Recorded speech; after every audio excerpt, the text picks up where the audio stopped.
It was an official launch of sharing of all India radio news with the private channels. And joining me is the CEO of Prasar Bharati, Mr. Shashi Shekhar Vempati. Welcome to Sabha television, sir.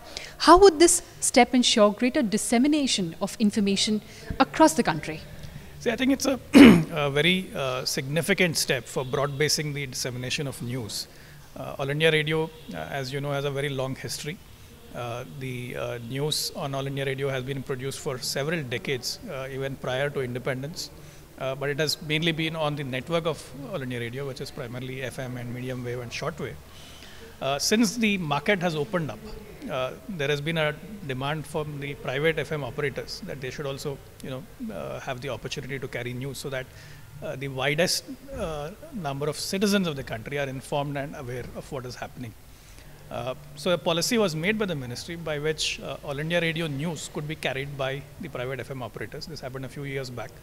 But since then, we've not had the opportunity to, come up with a practical way of doing it.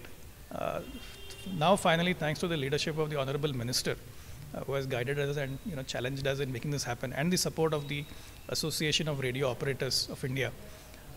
So together we've come up with a model based on which the news of All India Radio will be shared with the private FM operators for a period of 5 months on a trial basis. And then we will learn from this trial, the feedback, and then we will determine the way forward. Mr. Vempati, this demand has been raised since a very long time and finally sees the light of day.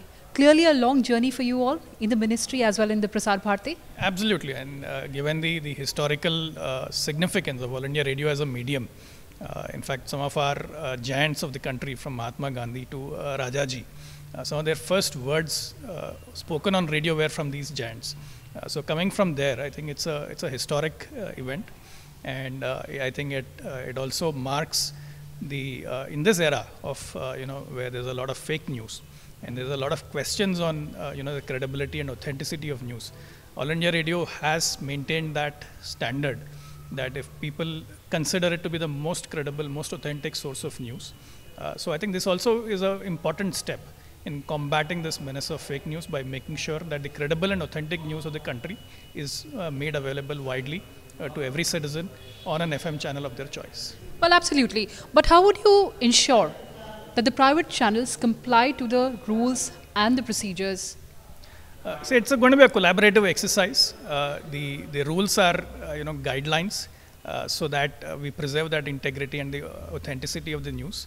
And if there are any practical difficulties, we'll work with the private operators in ensuring that we overcome those. And lastly, and clearly a very imperative one, how would this collaboration and convergence empower the citizens of India?